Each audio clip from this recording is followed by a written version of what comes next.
You ever get that one letter that makes your blood boil? Mine came in a cheap white envelope stamped with the HOA seal, like it was some government order. The words inside were worse than a bad joke. Failure to pay fines will result in consequences. Your ranch is scheduled to be used for our upcoming community event. Attendance is mandatory. Now, here's the kicker. My ranch isn't even under their damn HOA. Never was. It's a working ranch sitting just outside their cookie cutter development, a place I built with my own 2 hands, but that didn't stop them from acting like they owned it. Before we dive in, comment which country you're watching from. Let's see how far this story travels. It wasn't their first stunt either. A few weeks earlier, I caught them hauling off half a dozen of my chickens. When I confronted Brenda, the self-appointed Queen Bee HOA president, she didn't even flinch. They were too noisy, she claimed, so we repurposed them for a neighborhood cookout. Consider it a community service. That wasn't a mistake, that was trespassing. But Brenda had a way of twisting the rules until her followers believed her. The final straw came one hot afternoon. I was out by the barn patching fence posts when a black SUV rolled up like it owned the gravel road. 4 men stepped out, dressed in knockoff tactical gear, shiny boots, vests stamped HOA cop, in bold letters. No badges, no real authority, just Brenda's hired muscle. One of them, the loudmouth with mirrored shades, strutted right up to me. "This is a warning," he barked. "Your refusal to pay fines is being noted. The HOA owns this land now, and if you don't cooperate, things will get worse." I leaned on the fence post and gave him a long stare. "This ranch isn't under your HOA, son. You boys are trespassing." That only made him grin wider. He pulled a crowbar from the SUV and walked straight to my mailbox. With one heavy swing, he smashed it clean off its post. The others laughed, snapping pictures like it was some victory.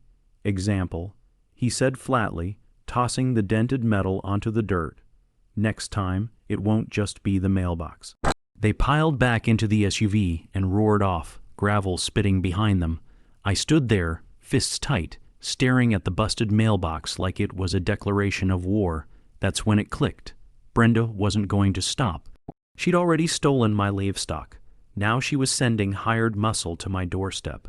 The law could handle some things, sure, but I knew this game. These weren't cops. They were mercenaries in polo shirts and surplus gear. And they were going to be back. I'm no stranger to standing my ground. Before ranch life, I was a Green Beret. Training doesn't fade. It just waits in the back of your mind until it's needed. And right then, watching the wreckage of my mailbox, I knew it was time to dust it off. They wanted a fight, fine, but they'd regret picking me as their target. The busted mailbox sat in the dirt like a trophy. Not mine, theirs. That was the whole point. Brenda wanted me humiliated, wanted the whole neighborhood to see her authority stretch beyond the HOA borders. But she miscalculated one thing. I wasn't some retiree they could bully. I was a Green Beret, and the last time I'd let armed men push me around was overseas, not here on my own land. So I did what I knew best.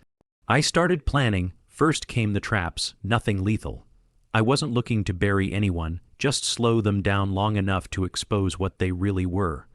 A few tripwires along the tree line, some rope snares near the barn, even a couple of boards rigged with nails hidden just off the gravel road.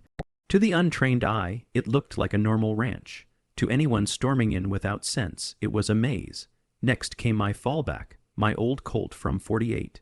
She was a relic from my father, but she still barked loud when needed. I cleaned her, oiled her, and slid her into the holster at my back. I promised myself only one round if it came to it, a warning shot. My goal wasn't death. It was survival and proof. Sure enough, they came back. It was broad daylight when the SUV returned, dust kicking up behind it.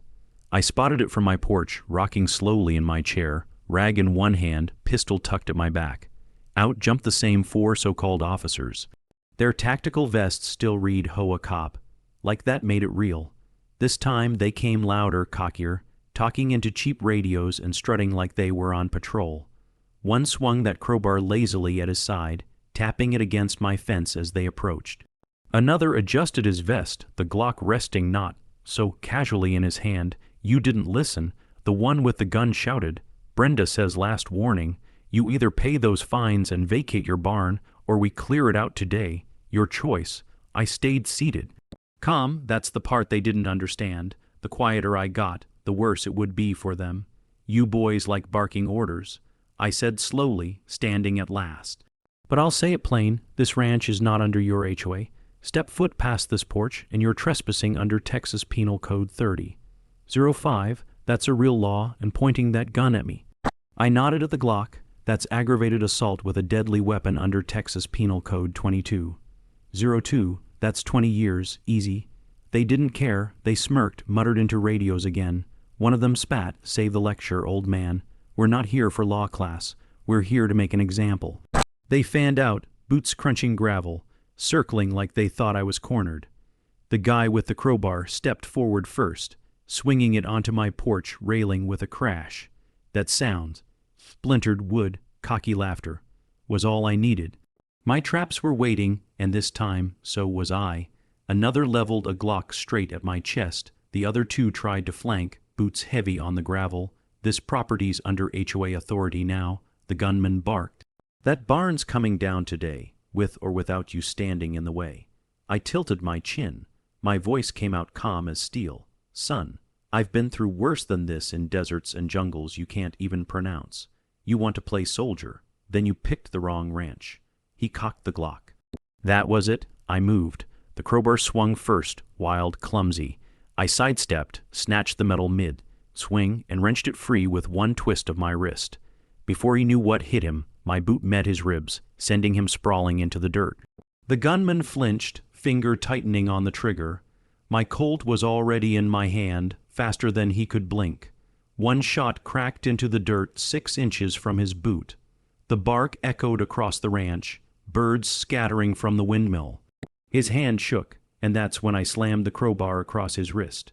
The Glock clattered into the dust. The other two tried to rush me. Wrong move. One hit my tripwire, strung across the path. Down he went, face first into the gravel, yelping like a whipped pup. The last one stepped right into my nail board. His scream carried all the way to the county road as he hopped back, bleeding boot and all.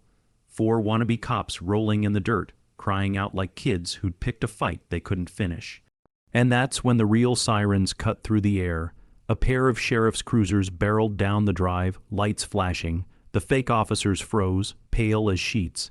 Out stepped Sheriff Daniels, an old friend of mine from years back. We'd shared sand, sweat, and fire overseas. His eyes swept the scene, then locked on me with a slow grin. "Damn if it isn't my old Green Beret buddy," he said, loud enough for everyone to hear. "Figures you'd turn a fake raid into boot camp." The color drained from their faces. The gunman actually muttered, "Green Beret," like he just realized what kind of horn its nest Brenda had kicked. Sheriff Daniels didn't waste time. The 4 were cuffed on the spot, loaded into cruisers, their fake badges bagged as evidence. Their charges stacked quick and heavy: impersonating a peace officer, Texas Penal Code 37.11, a felony up to 10 years in prison; aggravated assault with a deadly weapon, 22.02, criminal trespass, up to 1 year in county, and destruction of property for my busted mailbox, 28.03, a Class B misdemeanor with fines and jail time. Then came Brenda's turn. Daniels had already been watching her, and once I showed him the letter, the fake violation slips, and the video of her goons smashing my mailbox, the case built itself. She was hit with criminal mischief, Texas Penal Code 28.03, conspiracy to commit assault, harassment, and HOA fraud for misuse of funds. The county court didn't just fine her, they dissolved her HOA charter altogether. Every fake fee, every violation she'd pushed on neighbors, nullified overnight. When the gavel fell, Brenda's reign ended. She was banned from holding any HOA position in the state again. Her precious clipboard snapped clean in half on the courthouse steps. As for me, I rebuilt my mailbox stronger than ever, painted it red, white, and blue. Sheriff Daniels and I shared a beer on the porch that night, watching the sunset over my goats. "You handled yourself just fine," he said. I holstered the Colt back on its shelf, brass gleaming in the fading light. "Sheriff, I wasn't about to let a pack of fake cops tell me what to do on land I bled for."